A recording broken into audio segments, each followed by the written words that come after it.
Hello and welcome to Amigos IAS. I am Adnan. In today's segment, we'll be discussing India-Canada relations in the backdrop of explosive allegations made by Canadian Prime Minister Justin Trudeau. Yesterday, in the Parliament of Canada, he has said what? He has accused agents of India, in the killing of Sikh separatist leader Hardeep Singh Nijjar. Now, this is a very big allegation on India.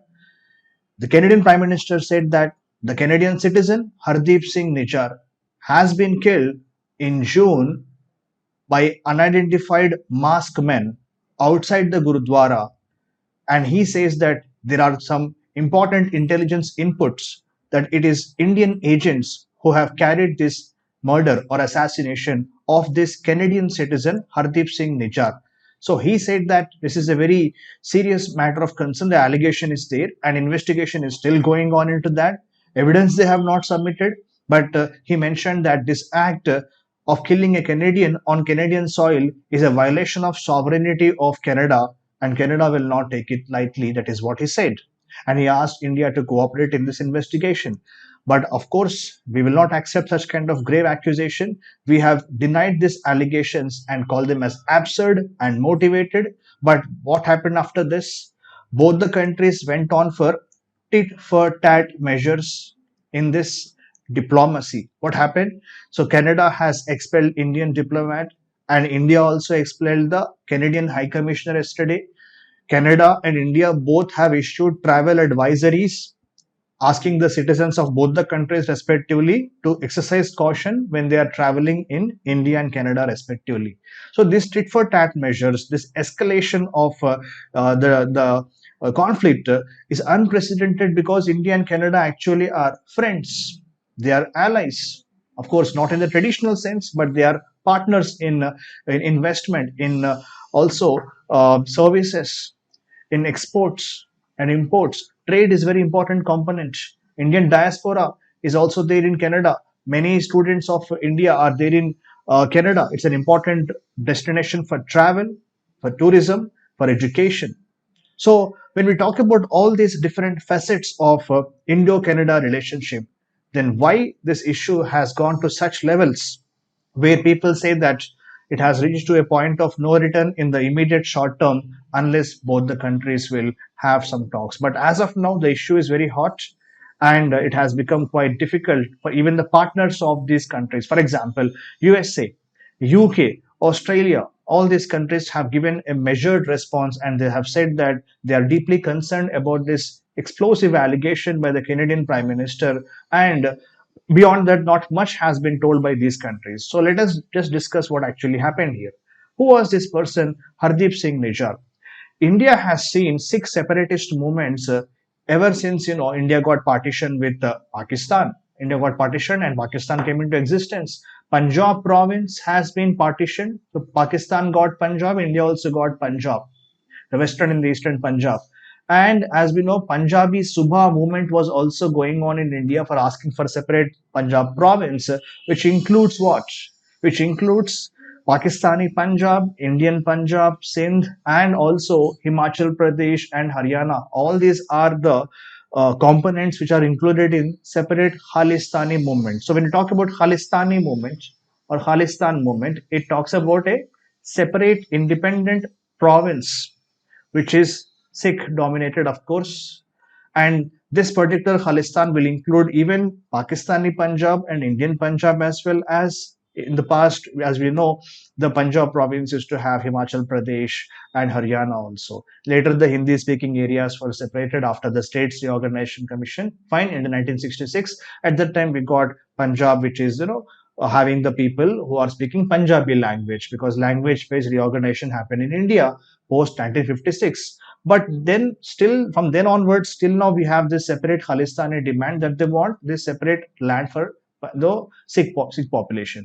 But again, the support for this Khalistani movement is not uniform. In India, most of the Sikhs do not give support for this. But outside India, if we talk about countries like Canada, if we talk about the USA a little bit, UK and Australia, all these countries which has sizable population of Sikh, their certain sections are having this sympathy towards the cause of Khalistan. And one among them is this Hardeep Singh Nijjar, who was gunned down outside the Gurudwara. He was the chief of Khalistan Tiger Force, an organization which tries to to support these radicals.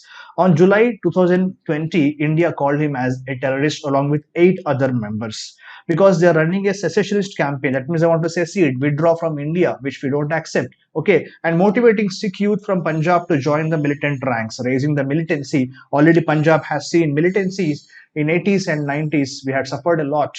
Even India had lost a prime minister, former prime minister Indira Gandhi, to this Khalistani Jarnail Singh Bhingranwale. Okay, Operation Blue Star. Then we have Operation Black Thunder in 88, Operation Blue Star 84. These were the operations which tried to remove this Khalistani secessionist movements from India. And then with Rajiv Gandhi government, an accord is signed. But again in 1990s, 95, at that time, almost this Punjabi militancy has been quelled. But again, the support has not died. Those who went to other parts of the world, they still have this demand of separate Khalistan. Fine. So one among them is Hardeep Singh Nijjar. India's National Investigation Agency (NIA) has asked about a cash reward. 10 lakh rupees cash reward was announced on this Hardeep Singh in 2022, and this year 2023 February, the central government has notified this Khalistan Tiger Force as a terrorist organization under the Unlawful Prevention Activities Prevention Act, which bans organizations which are involved in unlawful activities as per this 1967 Act. So all this is the backdrop. So this person has been preaching relentlessly against India for a long span of time. He is wanted for targeted killings and assassinations. He has killed a Hindu priest also in the past.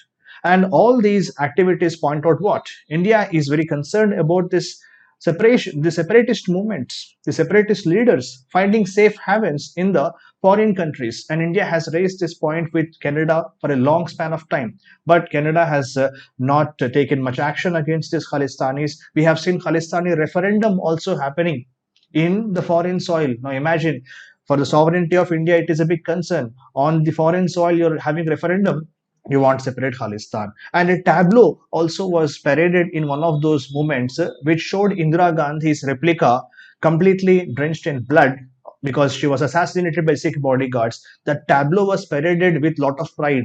Now all these things are a matter of serious concern for India. India's sovereignty is also impacted here, and India always asked this UK also and Canada also to take action against the separatist elements. But unfortunately, as we know, Justin Trudeau is has supported many times these Sikh separatists because his government is in minority. He is having coalition with a party called New Democratic Party, which is headed by Jagmeet Singh. So you must have seen his speech yesterday also. He was quite serious in his speech about India's alleged involvement in the killing of Hardeep Singh Nijjar. So NDP party is having coalition government with Justin Trudeau's party. As a result, Justin Trudeau is dependent on the Sikh community support. He has Sikh ministers also in his cabinet, and he has attended some events where Khalistani flags were there. And recently, if you remember, in G20 summit, India had not given proper response to Justin Trudeau. He asked for bilateral, meeting, but India has denied this. So all these things are going on in the backdrop of India having serious concern with this Khalistani movement. And now see what level it has reached. Unprecedented diplomatic row between these friendly countries. And we don't know what is there in future now. Okay, so ties with Canada, let us have some quick statistics to show how ties with Canada are important for India. The broad aspect here is trade, okay, and investment. Next thing is India's diaspora there. And apart from that, travel and students of India in Canada. So all these are the major points, focal points of India-Canada relationships. So please keep an eye on these points. Let us use some statistics to show how much ties with Canada are important for India. Canada is home to nearly 1.4 million people of Indian ethnic or cultural origin. About 3.7% of Canada's total population, that is what is Indians. 3.7% according to 2021 census date. Canada is home to Sikh population is also very high in Canada. How many they are? 7.7 lakh people. Okay, so that is the big number here. Canada, the Sikh population in Canada, almost 2.1% of the country's population. In India, it is around 1.7 to 2% of Sikh population is there. In Canada, it is 2.1% of their population. Fine. In 2019, the Canadian government has designated April as Sikh Heritage Month. That is, see the importance of the Sikh population in Canada. That is the chief driver of this particular conflict as well as of now. Fine. So trade component, if you see, it's around $8 billion, completely like not in favor of either of the country. It is 4 billion to India, 4 billion roughly to the Canada also. That means it is almost similar trade aspect also is there. Major imports from Canada for India is energy products, coal, coke, briquettes means coal dust, fertilizers are very important component. Okay, while India exports what? Iron. India exports pharmaceutical products are very important. Last year it was the highest export factor for India is pharmaceutical products, consumer goods, garments, engineering products like auto parts, aircraft equipment, electronic items. These are what India export to Canada. Canada's top export to India were fossil fuels related products. Okay, nearly $1 billion last year 2022, followed by fertilizers. How many? 748 million. Okay, all the statistics we cannot remember for the mains exam, but at least some key statistics like how much volume of trade, what are the chief items of export and import, that is what you have to remember, both for general studies international relations and for political science international relations, optional as well. Okay, and wood pulp plant fibers are about 384 million we have taken from Canada. Canada's company called Canpotex is a very important company which is the biggest supplier of fertilizer ingredient potash to India. India requires fertilizers. India imports fertilizers from many countries. So India also has a lot of demand for dals, lentils, and it has benefited Canadian farmers because from there the dals are taken to India. We also are producers and consumers of dal. While Indian pharmaceutical and software companies also get good amount of trade in the Canadian market. See the dependency, we call this as theory of economic interdependence between the countries, which is very important factor in international relations. How are trade talks affected? Because seeing all these diplomatic snubs, G20, Khalistani movements, Canada told this month that they are pausing the talks on the proposed treaty with India. What is the treaty here? Comprehensive Economic Partnership Agreement. Oh, they started negotiations in 2010. This is 2023. More than 12 years have passed and as many meetings also have happened, but there is not much concrete movement on this trade aspect. So we are trying to have negotiations for a long time. This year in 2023, 3 months ago, we have mentioned that definitely this year we are going to sign this important economic partnership agreement SEPA, but now the trade talks have been halted. Okay, so they wanted to seal this pact initially this year. Okay, industry estimates showed that if we sign this SEPA, what is the advantage for both the countries? See, they can boost the two-way trade to as much as $6.5 billion more, okay, beyond what is there as of now. GDP gain of how much? $3.8 billion, okay, to $5.9 billion for Canada. It is going to have, benefits for both the countries, of course. That means the volume of trade is going to increase by $6 billion, $6.5 billion if we sign this agreement. And in future also it may increase to more because there are a lot of good prospects here. But now it is not going on. The talks have been halted because of this diplomatic row. Investment, Canada is one of the top most investors to India. Okay, so 17th largest foreign investor is not a joke. Fine, pouring in more than 3.6 billion since 2000. That is the investment of Canada in India, and their portfolio, short-term investors have invested billions of dollars in Indian stock and debt markets. So I told it's one of the most important investor in India, and India requires investment, of course. The Canadian Pension Fund Company, okay, it has increased its investment in Indian markets to about $15 billion in areas like real estate, renewables, which are the very important feature these days, and the financial sector. By the end of March 2023, they have invested how many? More than $15 billion have already been invested. See the nature of relationship between both the countries, quite friendly. Unnecessarily, okay, Trudeau has allowed this Khalistani separatist movement, went soft on those people, and now see where the issue has come up. Fine. And how have corporates benefited? More than 600 Canadian companies, including Bombardier and Lavalin, they have a strong presence in India. And what about Indian companies like TCS, Infosys, Wipro? They also invested billions of dollars in Canada, creating thousands of jobs. See the interrelation between both the countries on trade and investment. Okay, what is the role of Indian students? Very favorite destination, medical tourism. Okay, medical students will be going there. A lot of people travel to Canada. It's an attractive destination for education as well as jobs. Since 2018, India has been the largest source country for international students in Canada. In 2022, their numbers rose 47% to how many? 3.2 lakh Indian students, which is like 40% of total overseas students. Out of all the countries, students coming to Canada, 40% are students of India itself. Okay, that is what is told by Canadian Bureau of International Education. It's a very, it's a consultancy. It helps universities and colleges to provide subsidized education to their own domestic students. Fine, as per their report. What about the people who travel to Canada? Canada's fourth important travel destination, fourth country, highest travel. Sorry, I will rephrase the statement properly. For Canada, the country which stands fourth on their tourism is India. How many members? See here, 89,500 tourists have gone to Canada in 2021. They spent $3.4 billion in Canada. See the aspect of tourism also. The most of any group visiting Canada, Indians spend so much money in Canada, the tourists. Okay, Canadians visiting India spent $93 million the same year. That shows how trade, investment, education, jobs, travel and tourism, that is the nature of ties between India and Canada. And if what are the implications now for those who are in the Canada, the Sikh population? Because most of the Punjabi, populations who are there in India, of course, their relatives are there in Canada, and from Canada they will send a lot of remittances, money to the Sikh population in India. Now, what happens here is, will this escalation of ties between India and Canada is going to affect these remittances? We have to wait and watch. Most analysts say that the worsening ties could affect the economic interests of thousands of Sikh families.